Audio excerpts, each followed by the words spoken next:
할렐루야. 우리가 보고 있는 이 시편 말씀은 성경에 있는 모든 성경들이 그러하듯이 1장은 그 나머지 내용들에 대한 서론이라고 할 수가 있습니다.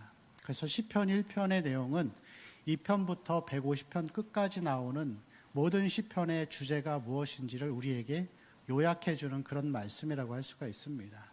시편은 두 가지의 단락으로 나눌 수가 있는데, 하나는 하나님께 대한 탄원의 시라고 할 수 있습니다. 이 시편의 기자들이 세상을 바라보고 그리고 자기의 원수들을 바라봤을 때 그들이 하나님이 계심에도 불구하고 너무나도 세상에서 승승장구하고 그리고 하나님을 믿는 백성들을 괴롭게 하고 고통 가운데 빠뜨리며 불법을 행하면서도 그들이 아무렇지 않게 형통한 삶을 살아가고 있는 이러한 부당한 상황들을 보면서 시편의 기자들은 여호와여 여호와여 외치면서 하나님의 정의가 실현되기를 그렇게 기다리면서 탄원하는 내용을 담고 있습니다. 이 탄원을 한다라고 하는 것은 다시 말하면 하나님이 세상의 주관자이기 때문에 악인들을 다스려 주시고 하나님의 공의로 다스려 주실 것을 우리에게 말씀하고 있는 것이죠. 시편 150편 중에서 약 3분의 1가량이 바로 이 탄원의 시라고 할 수가 있습니다. 나머지 100편 정도는 하나님에 대한 찬송의 시로 그렇게 볼 수 있는 것이죠.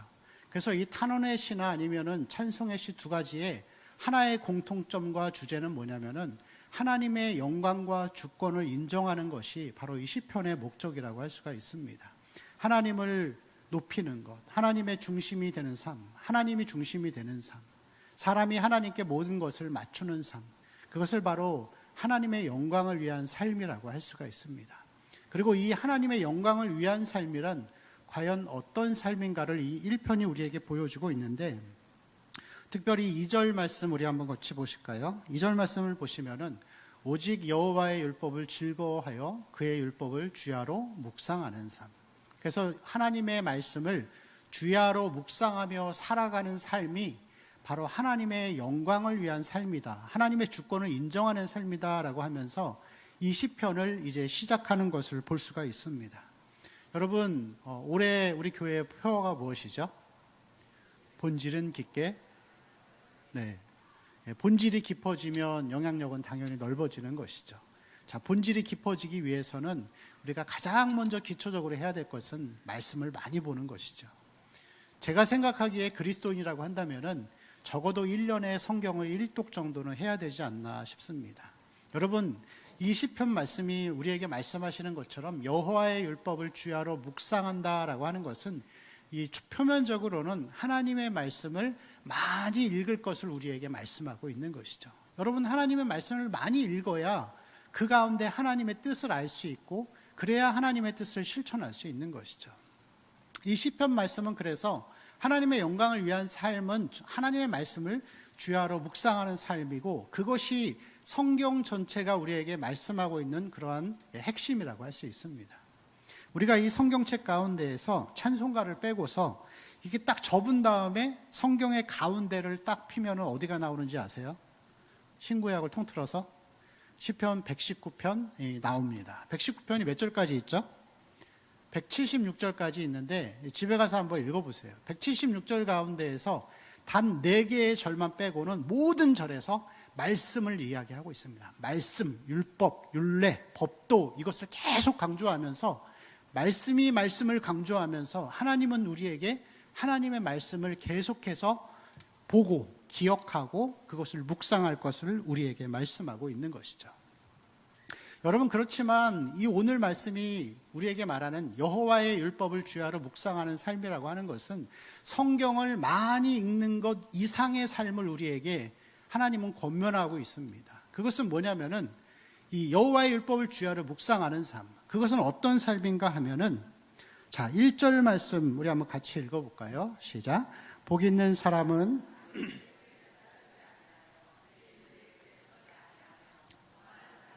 자리에 앉지 아니하고. 아멘. 자, 여호와의 율법을 주야로 묵상하는 삶은 그 사람이 복 있는 사람인데, 복 있는 사람은 이런 삶을 살지 않는다라는 것을 우리에게 보여주고 있는 것이죠. 자, 1절에 보면은 첫 번째, 악인들의 꾀를 따르고. 자, 악인들이 자, 악인들의 모습을 보실까요? 악인들은 꾀를 따라가죠. 그리고 죄인들의 길에 서고 그 다음에 오만한 자의 자리에 앉습니다. 여기에 세 가지의 동사가 나옵니다. 첫 번째는 악인들의 꾀를 따르다. 따르다라고 하는 것은 영어로 walk입니다. walk. 그래서 걷는다라는 뜻이에요.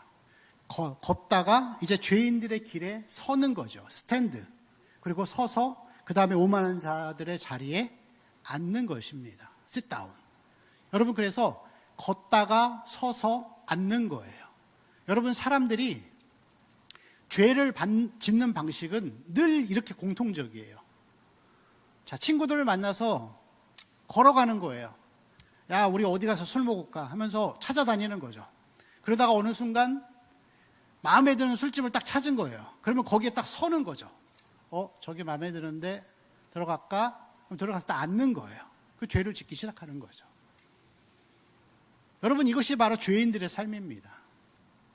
여러분, 그렇다고 하면은 이 죄인들이 걷다가 서서 앉아서 하는 이 행동들, 죄의 모습들, 범죄하는 모습들의 궁극적인 목적은 무엇일까요? 그들이 이러한 행위를 하는 이유, 그것은 자기 만족이죠. 자기 만족이고 자기 행복을 위해서 이런 것들을 하는 것입니다. 여러분, 세상에 있는 모든 사람들은 자기들이 하는 모든 행동들은, 거듭나지 않은 사람들은 하나의 목적을 가지고 있어요. 그것은 자기 만족이에요. 자기 행복이죠. 돈을 왜 벌죠? 돈을 많이 벌어서 요즘 초등학생들의 꿈이 건물주라 그러더라고요. 편하게 사는 거. 저도 건물 하나 있었으면 좋겠지만 하늘에 있습니다. 건물을 왜 갖고 싶죠? 돈 많이 벌어서 아둥바둥 안 살고 만족하고 행복하며 살고 싶은 거예요. 여러분, 봉사활동도 그렇습니다. 봉사활동이 무슨 물론 그런 것도 있겠죠. 하나님의 예수 그리스도의 거듭남을 통하여서 정말 남을 위해 사는 사람들도 있겠지만 믿지 않는 자들도 봉사활동을 해요. 그건 왜 그러죠? 그 사람들을 돕고 그들을 돕는 것을 통해서 내 마음속에 내가 행복감을 누리는 거예요. 그게 1차적인 목적입니다. 그렇다고 뭐 봉사를 여러분 비하하거나 그런 것은 아닙니다. 그러나 내면의 깊은 곳을 들어가 보면은 그게 목적이라는 것이죠. 취미 생활을 하는 것이나 뭐 여행을 가거나 운동을 하거나 아니면 여러분 이 땅에서 건강하게 오래 살고자 하는 마음들, 심지어는 범죄를 저지르는 이 모든 것들은 하나의 궁극적인 목적을 가지고 가는 거죠. 그것은 자기 행복과 자기 만족이라고 할 수 있습니다. 여러분, 그렇다면 반대로 복 있는 사람은, 여호와의 율법을 주야로 묵상하는 사람은 죄인의 삶과 다른 삶인데, 그것은 내 만족이 아니라 하나님의 만족을 위해 살아가는 사람이 바로 복이 있는 사람인 것이죠. 여러분, 오늘 말씀을 보다 보면은 죄인들, 그리고 악인들, 죄인들, 오만한 자들라고 하면서 복수로 표현하고 있어요. 내가 나를 만족시킬 수 있는 방법은 다양하다라는 것을 우리에게 보여주죠. 취미생활을 통해서, 때로는 범죄를 통해서 돈을 많이 벌고 봉사활동 여러 가지를 통해서 우리는 자기 만족과 행복을 누리며 살아갈 수 있죠. 다양한 방법들을 통해서. 그렇지만 복 있는 사람은 단수입니다. 성경은 우리에게 토라라고 해서 단수로 기록되고 있는데, 진정한 복과 진정한 행복은 하나님의 말씀을 따라 하나님 중심으로 살아가는 사람이 진짜 하나님의 복을 받은 사람이고 행복한 사람이라고 할 수가 있는 것이죠. 여러분, 이러한 사람들에게 하나님이 두 가지의 결과물을 주십니다. 자, 의인에게는 우리 3절 말씀 같이 읽어볼까요? 시작. 그는 시냇가에 심은 나무가 철을 따라 그 잎사귀가 아멘. 자, 여기서 형통하다라고 하는 것은 하나님께서 함께 하시면서 생활 가운데 모든 것들을 형통하게 이끌어 가신다는 것을 이야기하는 것이겠죠. 자, 그리고 우리 6절 말씀 읽어볼까요? 시작. 무릇 의인들의 길은 여호와께서 인정하시나 악인들의 길은 망하리로다. 아멘. 여기서 인정하다라고 하는 것은 하나님은 알고 계시다라는 거예요. 알다라는 뜻이에요. 인정하다라고 하는 것은 하나님이 그의 인생 전체를 꿰뚫어 보시고 책임져 주고 계신다라는 것을 우리에게 말씀하고 있는 것이죠. 반면에 악인들, 자기 유익과 자기 만족을 위해 살아가는 자들은 이 말씀 가운데 보면은 4절 말씀에 오직 바람에 나는 겨와 같다 그랬습니다. 여러분, 겨는 어디서 어디로 날아가죠? 아무도 모르죠. 어디로 와서 어디로 가는지 방향을 우리는 예측할 수 없어요. 그리고 5절, 6절 말씀에 보면은 악인들의 길은 망한다 이렇게 표현하고 있습니다. 그래서 이 악인들 자기 만족을 위해 살아가는 사람은 하나님께서 그의 인생을 책임져 주시지 않는 거예요. 그래, 네 만족을 위해 살아가니까 네 마음대로 해라. 하나님 도와주시지 않는 것이죠. 여러분, 창세기의 말씀을 보면은 이 셋의 후손과 가인의 후손의 차이점이 있습니다. 우리 한번 찾아볼까요? 자막에는 없는데 창세기 4장 말씀입니다.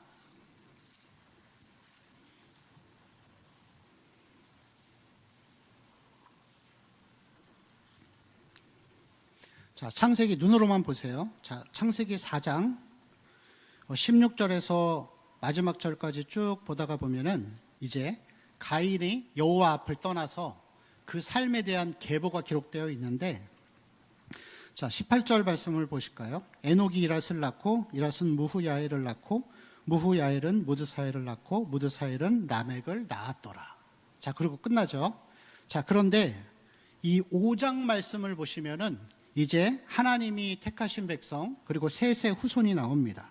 자, 그런데 거기서 보면은 6절 말씀을 보실까요? 5장 6절. 셋은 105세에 에노스를 낳았고 에노스를 낳은 후 807년을 지내며 자녀들을 낳았으며 그는 912세를 살고 죽었더라. 여러분, 가인의 후손과 셋의 후손의 차이점이 뭔지 아세요? 말씀의 기록을 볼 때 가인의 후손은 낳았다는 기록은 있는데 죽었다는 기록은 없어요. 낳고 나면 자기 마음대로 사는 거예요. 근데 셋의 후손은 낳고 죽었다라고 기록하면서 하나님이 인생 전체를 함께 하신다라는 것을 우리에게 보여주고 있는 것이죠. 그게 여러분 복 있는 자의 삶인 것이죠. 어디를 가든지 하나님 우리에게 형통함을 주시고 인정해 주시는 삶, 함께 하시는 삶. 우리 모든 성도님들의 삶이 그런 삶이 되시기를 축원합니다. 자, 그렇다면 다시 시편으로 돌아와서 그럼 누가 의인이고 누가 악인일까요? 이 성경에서는 1차적으로 의인과 악인의 개념을 이 로마서 5장 1절 말씀을 보면은 이렇게 기록되어 있습니다. 우리 같이 읽을까요? 그러므로 우리가 믿음으로 의롭다 하심을 받았으니 우리 주 예수 그리스도로 말미암아 하나님과 화평을 누리자. 아멘. 구원받은 사람은 다 의인입니다. 나의 행위가 아니라 하나님의 은혜와 십자가의 공로를 통해서 우리는 다 의인이 된 것이죠. 그런데 여러분, 성경을 보다가 보면은 흥미로운 말씀이 있습니다. 이사야서 55장 7절 말씀을 보면은 같이 읽을까요? 시작. 악인은 그의 길을, 불의한 자는 그의 생각을 버리고 여호와께로 돌아오라. 그리하면 그가 긍휼히 여기시리라. 우리 하나님께로 돌아오라. 너그럽게 용서하시리라. 아멘. 자, 빨간 글씨를 보시면은 악인이 누구라고요? 그의 길을 가는 자. 여러분, 이 2차적인 의미, 이 시편 1편에서 나오는 악인과 의인의 삶의 구분은 우리에게 예수 믿는 자와 예수 안 믿는 자의 구분이 아니에요. 그거는 1차적인 의미일 뿐이고, 성경 전체를 통해서 볼 때 악인과 의인의 개념은 여러분, 예수 믿어도 자기 마음대로 살고 자기 뜻대로 살면 악인의 삶을 사는 것이죠. 우리도 그렇게 살 수 있어요. 저도 그렇게 살 수 있습니다. 신명기 30장 19절 말씀을 우리 보실까요? 같이 읽겠습니다. 시작. 내가 오늘 하늘과 땅을 불러 너에게 증거를 삼노라. 내가 생명과 사망과 생명을 택하고. 아멘. 자, 하나님께서 출애굽을 통해서 홍해를 가르시고 그 가운데 이 칭의적인 과거의 구원을 이루신 모든 백성들을 놓고서 광야 백성에게 하나님이 선택권을 주시는 거예요. 내가 너희들에게 두 가지 길을 주겠다. 생명과 사망, 복과 저주. 너네가 선택해라. 여러분, 그리고 이스라엘 백성은 나중에 예수님 오시기 500년 전까지 망할 때까지 몇천 년의 이 역사의 기록은 이 생명과 사망의 순종과 불순종의 결과물을 우리에게 보여주는 거예요. 사사시대에 여러분 그렇죠. 삼손을 우리가 볼 때 삼손이 뭐 힘이 세고 대단한 그런 얘기 하는 게 아닙니다.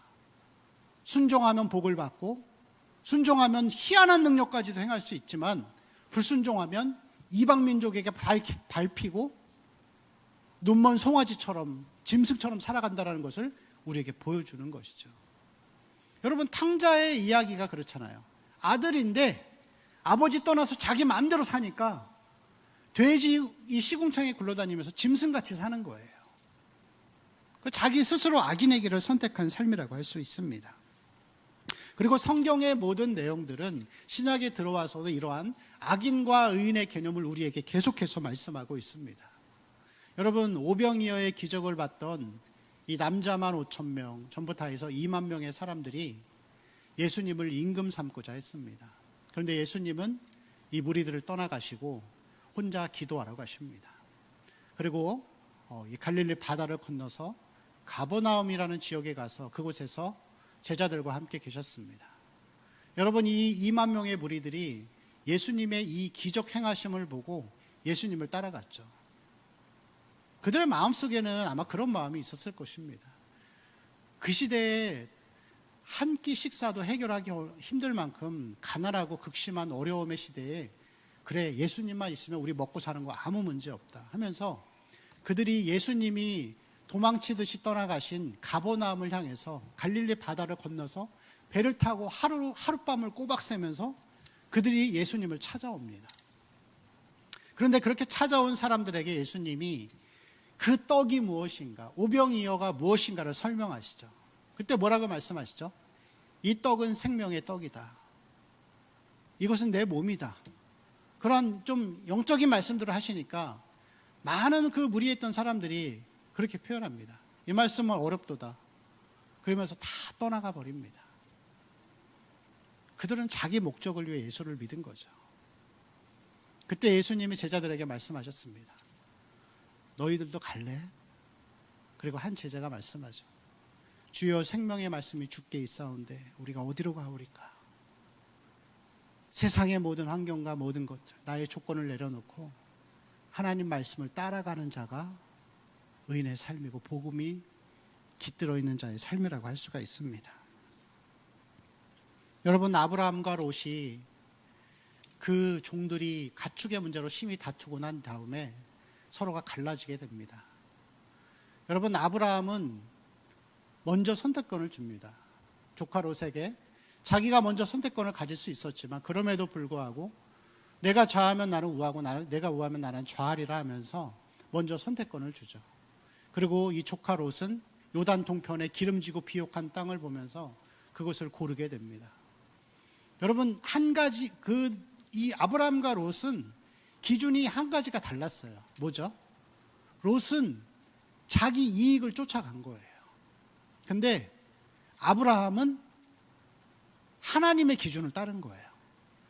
더 좋은 것을 얻고 더 눈에 보이는 이익을 얻기보다 자기 조카, 가족과 싸우고 분쟁을 일으켜서 그게 하나님의 영광을 가리는 것이 그게 싫었던 거예요. 손해를 보면서까지 그렇게 선택권을 준 것이죠. 여러분 그래서 우리는 항상 내가 악인의 입장에 서 있는지 의인의 입장에 서 있는지 항상 점검해 봐야 합니다. 언제 그것이 나타나냐면 결정적인 순간에 드러나게 되어 있습니다. 그냥 평상시 그냥 우리는 다 예수 잘 믿고 하는 것 같지만 정말 여러분 이렇게 아브라함과 롯과 같이 정말 결정적인 상황을 선택해야 할 때 그 사람의 신앙이 증명되는 것이죠. 우리가 이러한 악인의 삶을 살지 않기 위해서 여호와의 율법을 주야로 묵상하고 그 말씀에 따라 순종하며 살아가는 삶이 매일매일 훈련되어질 때 그것이 순종이 되어지는 삶이 될 수 있는 것입니다.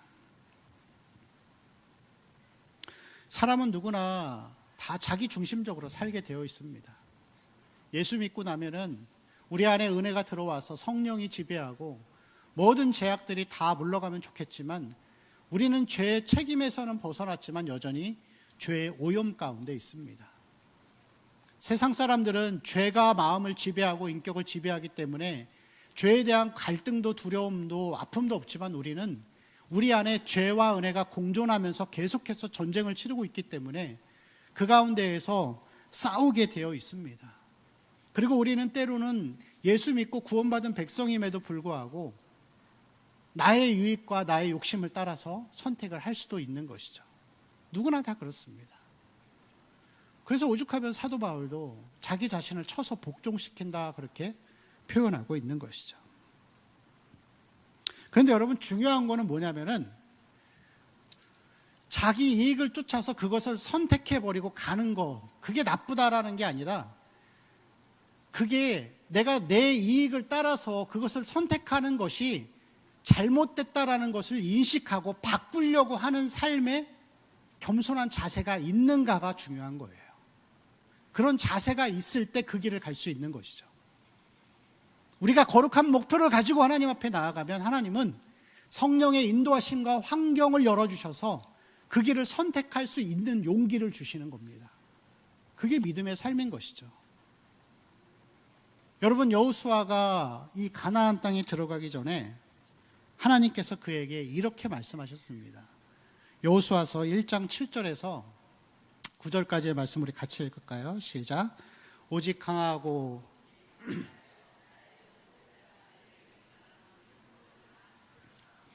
우로나 좌로나 치우치지 말라. 그리하면 어디로 가든지 형통하리니 이 율법책을 내 입에서 떠나지 말게 하며 주야로 그것을 묵상하여 그 안에 기록된 대로 다 지켜 행하라. 그리하면 내 길이 평탄하게 될 것이며 내가 형통하리라. 내가 내게 명령한 것이 아니냐. 강하고 담대하라. 두려워하지 말며 놀라지 말라. 내가 어디로 가든지 내 하나님 여호와가 너와 함께 하느니라 하시니. 아멘.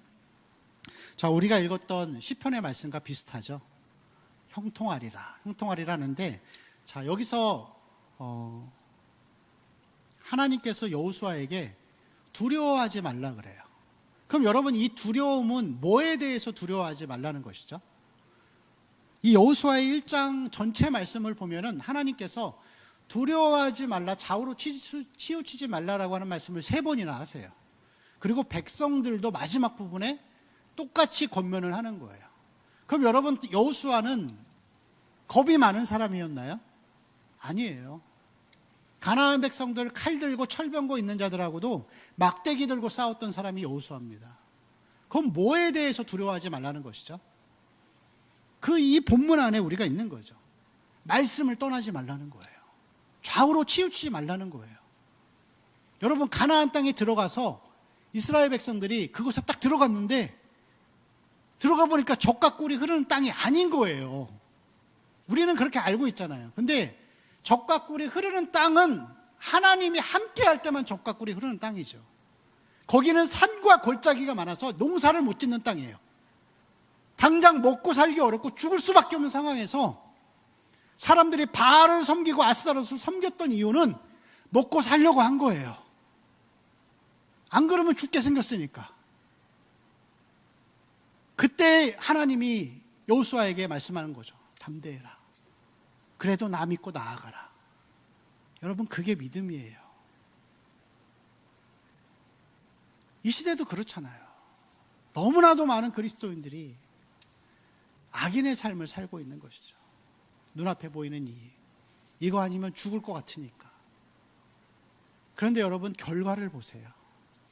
신앙은 1, 2년 하고 끝나는 게 아니잖아요. 우리 평생을 두고 마라톤을 해야 됩니다. 그리고 마지막에 끝까지 목숨 걸고 예수 붙들고 말씀 붙들고 하나님 말씀 붙들고 살아갔던 사람들의 결과를 여러분 한번 보세요.